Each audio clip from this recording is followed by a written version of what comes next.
gotta like it. Are you ready? It's got a good beat. Are you ready? Don't tell me you're not tapping your foot.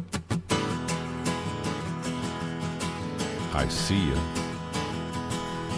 2, 3. I saw you were with them last night.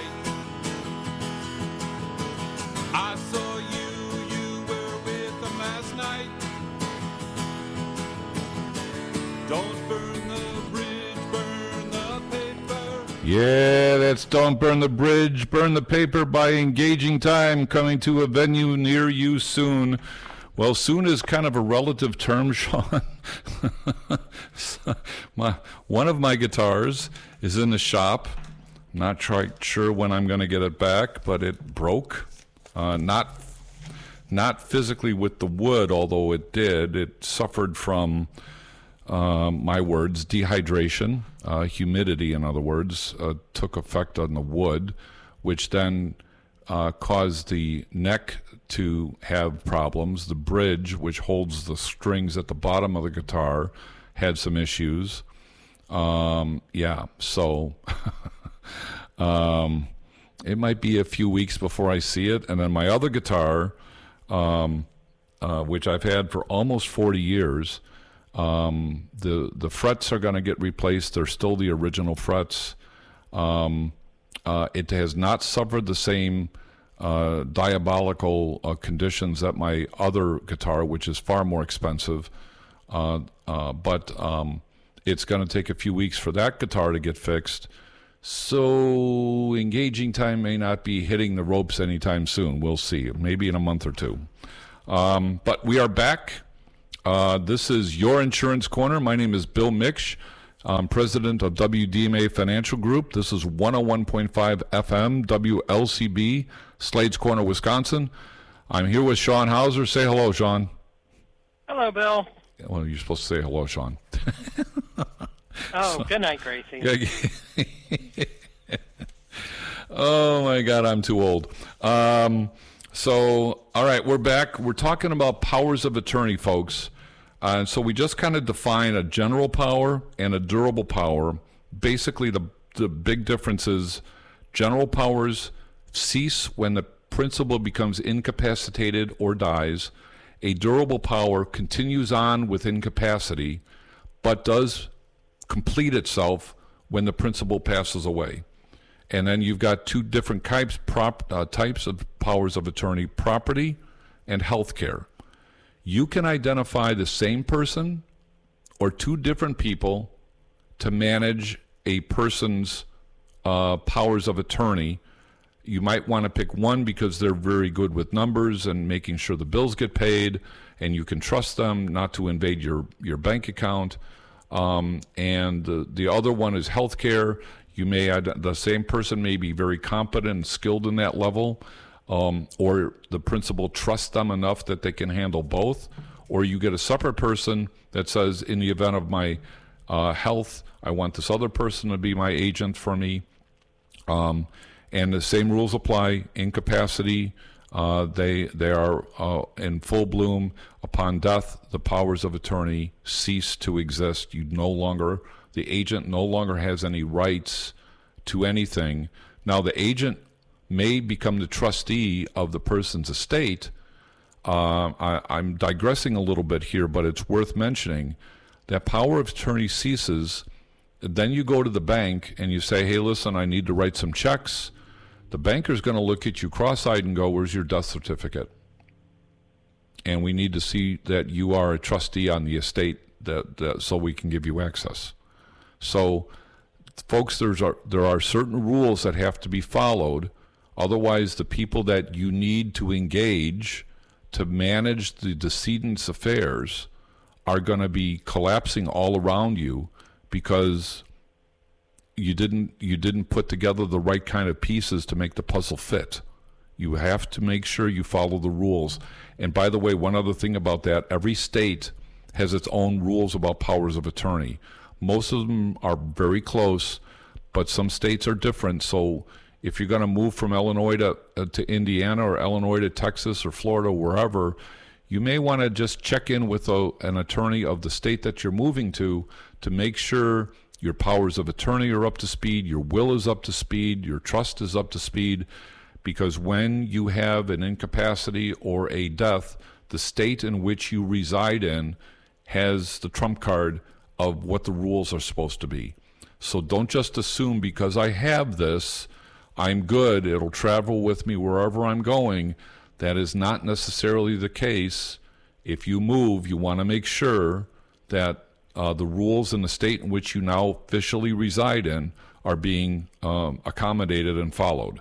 Because if they're not, the will, the powers of attorney, and I don't know about the trust, I'm not a legal expert in this particular area, but I suspect at a worst case, they're challengeable, and in a worst case, they're void. So you want to pay attention to that. One thing I wanted to add too, Bill, is you talked about going to going to your bank and saying, hey, I need to be able to write some checks on this account. I'm power of attorney.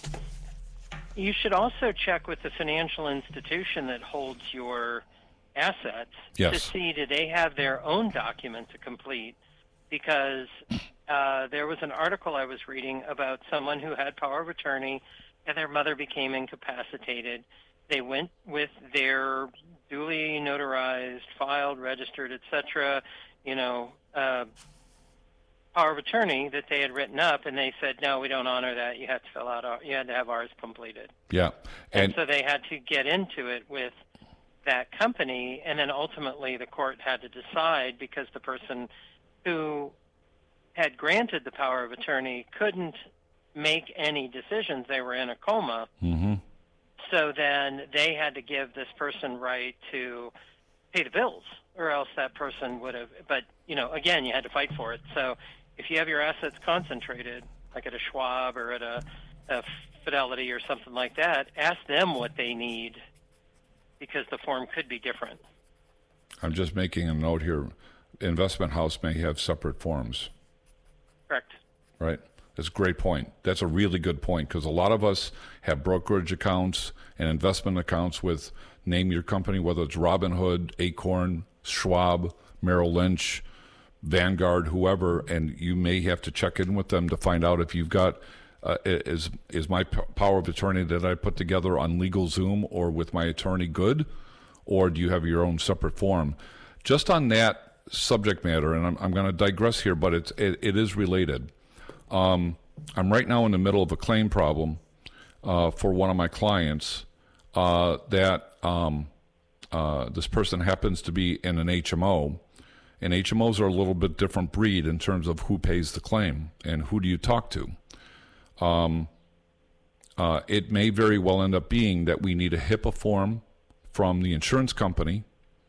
We may need a HIPAA form from what's called the Individual Practice Association, or the IPA, because they may not honor the HIPAA form we gave to the insurance carrier, and you may need one for the hospital because they have their own form.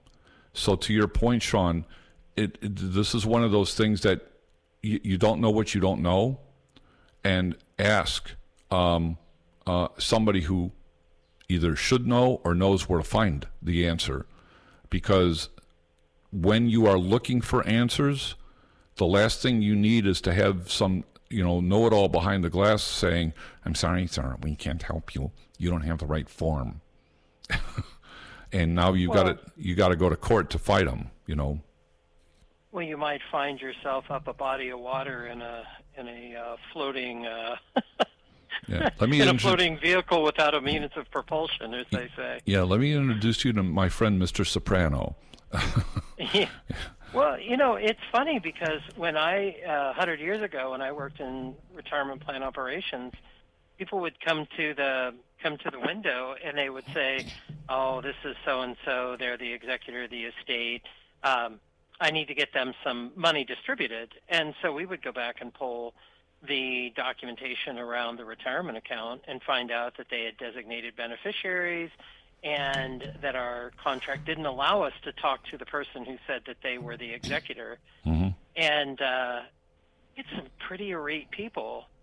Mm-hmm. And, don't think you can yell and intimidate someone, because ultimately they're thinking at the end of the day, if I, leave the company uncovered to some sort of risk or liability, Right. It so, is a yeah, very it's legal process, folks, that this follows. This is not just, very true. pulling up a cartoon character or a crayon, a coloring book, and writing down some words and going, okay, it's done. It's not that simple. And to Sean's point, you may need other forms from other entities. You mentioned the investment house. You just mentioned a bank where the bank has its own forms that they probably filled out when the accounts were set up, and it lays out who the transfers on death are, or who's got access and who doesn't.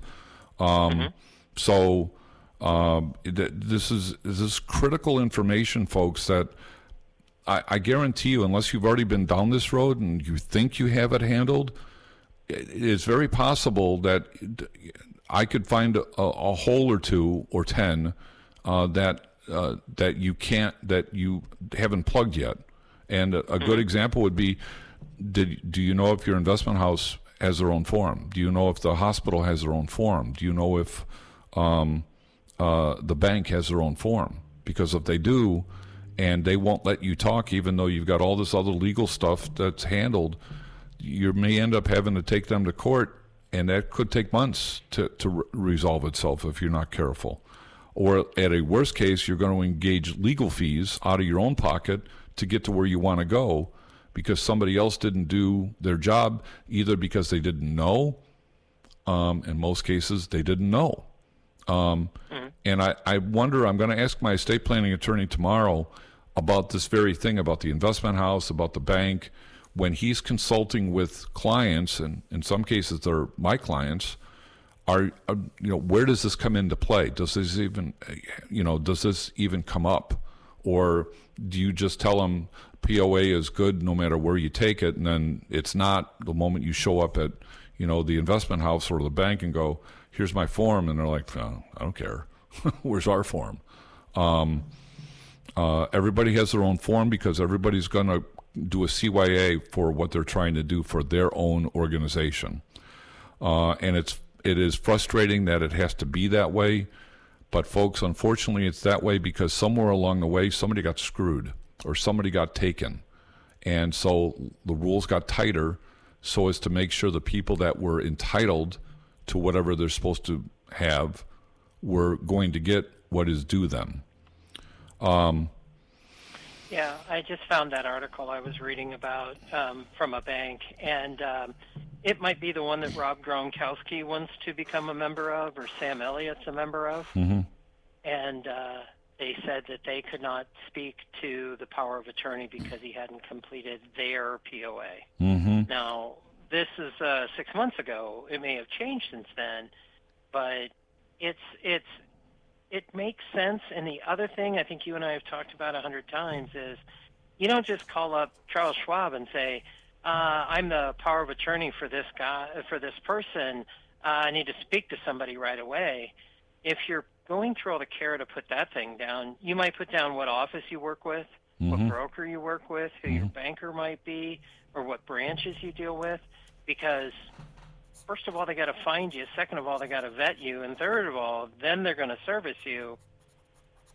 And you might find you get better service from the person that has worked with the grantor all along and then step in and once you've been vetted to provide you that service. I can tell you with my bank, Katie is my go-to. She knows me. She knows.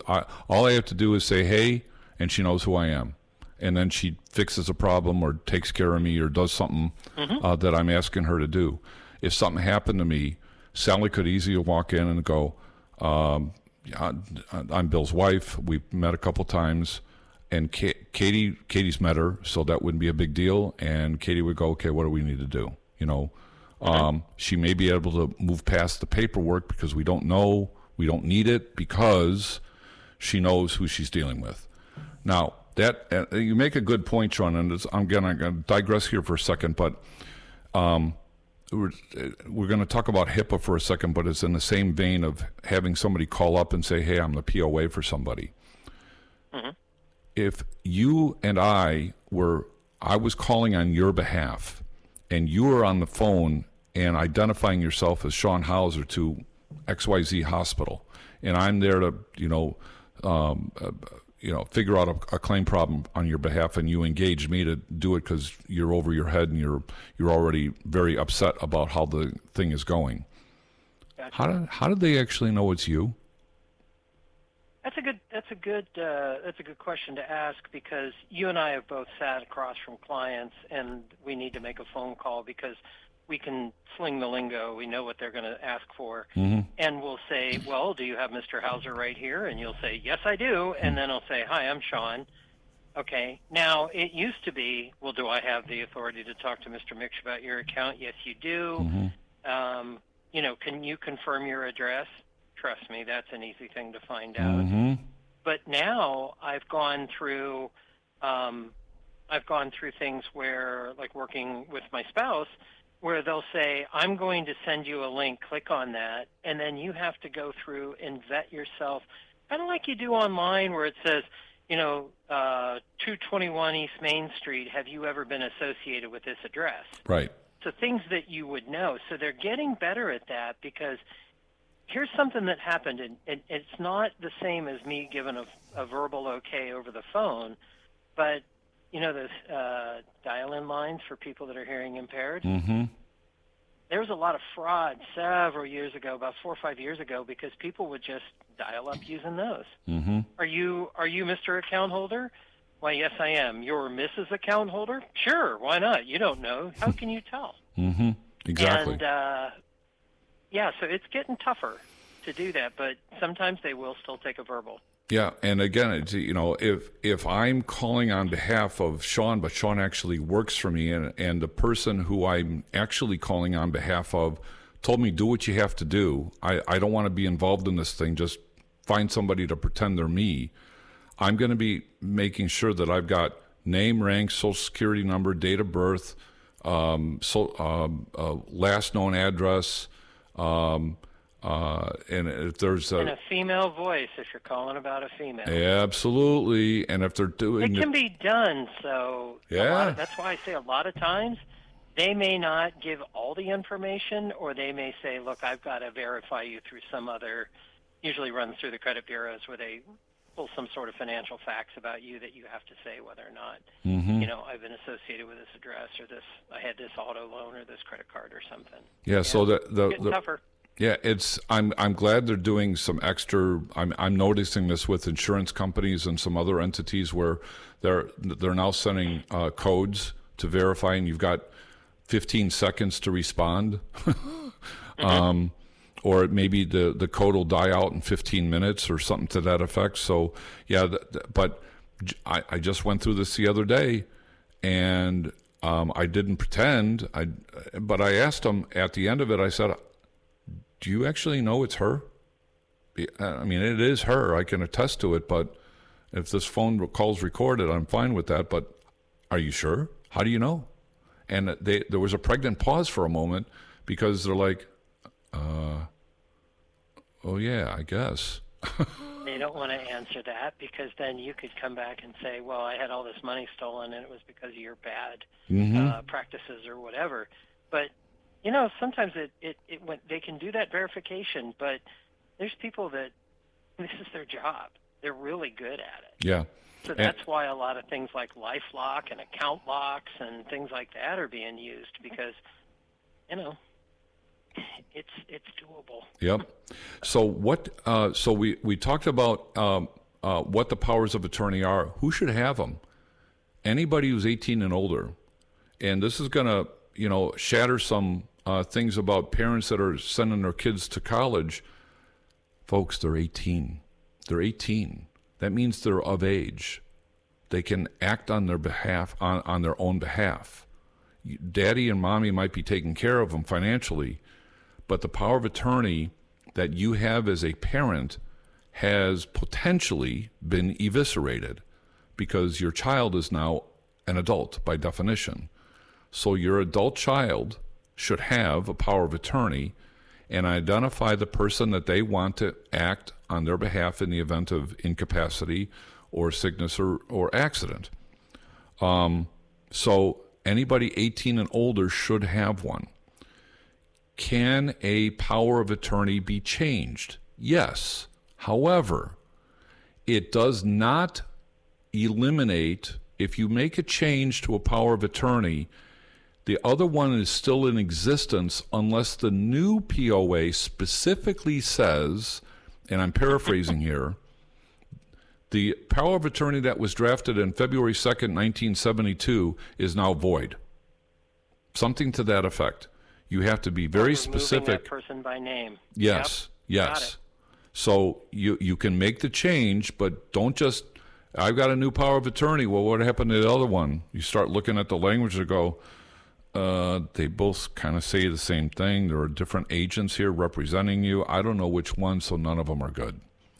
If you'd prefer, I'd not chime in so much, but Go ahead. that doesn't just apply to power of attorneys. If you're writing in for a retirement account, a lot of times you designate beneficiaries on an IRA or a Roth or whatever, on a 401k, et cetera. And what you need to do with beneficiaries is the same thing. Say, I appoint, my spouse, my son, and my daughter as equal beneficiaries, and then you have a fight with your son and you just want your wife and your daughter. You need to say, I want my wife and my daughter to be my beneficiaries, and exclude previously designated blah, blah, blah, because you might get away with it, but if somebody wants to challenge that, they can say, well, you just made a mistake. Mm-hmm. Yep. And there's another piece of paper that says the other three were on there and now there's only two. That may be challengeable in court without that extra phrase, folks. So this is a legal thing. I say this all the time. Rates don't pay pay claims, contracts do. Same thing here. This is a contract, ostensibly. So what can an agent of a durable power of attorney not do? Any guesses, Sean? What can they not do? They can't grant subsequent power or contingent power, can they? No, they cannot transfer power of attorney. If you made me power of attorney and then I transfer it over to Kelly because I don't want to do this, I can't do that. Okay. Other than that, I can't think of anything. So can't transfer authority. You can't not write a will on behalf of the principal. Now that makes sense if they're incapacitated. If they've got a power of attorney but never did a will, I can't sit down and let's say Sally's got dementia. I can't sit down and say, okay, this is Sally's will. Ain't going to work because it's got to be signed by her and witnessed by a third party, not a family member. This is why I'm not a big fan of the online stuff. And for those of you listening that have done that, I wish you all the best. Just hope you didn't make a mistake. You cannot take money from the account of the person that you're managing without specific authority to do such. But the power of attorney does not, as a general rule, allow you to take money, in particular pay yourself. It's one thing if you're going to pay a bill. It's another one if you're going to try to pay yourself. That's a big no-no. Make decisions after the person dies. Cannot, and it's because the power of attorney passes when the principal passes away. Nursing homes, I said this before, nursing homes and medical providers cannot overwrite the power of attorney. So agents cannot write a will, take money from accounts, particularly on their own behalf, or make decisions after death, or give the power of attorney to another person. We talked about revocation, but let me talk about a challenge to a power of attorney. Let's say that one of the siblings did not agree with the way in which I was managing somebody's affairs. They could actually challenge it, but they're going to have to come with specifics about what they don't like, what I'm doing. They can't just say, well, he's not making good decisions. They have to show that I'm being abusive, that I'm stealing money. They have to show some kind of concrete evidence that I'm doing something wrong. and they have to be able to approve what you're doing. The last thing I just want to touch on before we go to the end of the show here, Sean, is agents cannot be liable for nursing home bills. The nursing home bills are still going to be the priority of the patient, not the power of attorney. The power of attorney has the ability to pay the bills, but they're not responsible for the bills. That's the critical thing. And some people might try to go down that rat hole. Good luck with that. They're not going to win that case. So before we go, I've got a message I want to share. When tomorrow, and it's entitled, When Tomorrow Starts Without Me. When tomorrow starts without me, please try to understand that an angel came and called my name and took me by the hand. The angel said my place was ready in heaven far above, and that I'd have to leave behind all those I dearly love. But when I walked through heaven's gates, I felt so much at home, for God looked down, smiled at me, and told me, welcome home. So when tomorrow starts without me, don't think we're far apart, for every time you think of me, I'm right there in your heart. And Sean, the reason I pulled that today is because in my family, in my extended family, including my friend Barb Sable, I've lost 1, 2, 3, count 4 people that I know in the last 4 months. Mm-hmm. And so know that you're not alone, folks. Be well. Sean, I'll look forward to seeing you and Kelly on Saturday. We'll touch base and figure out where. In the meantime, no show next week, folks. I'm traveling. So, Sean, you got dispensation. You got a day off. Okay. That big salary I pay you. Right. And so with that, this is 101.5 FM WLCB, Slade's Corner, Wisconsin. My name is Bill Miksch. That's Sean Hauser. This is your Insurance Corner. Have a great night.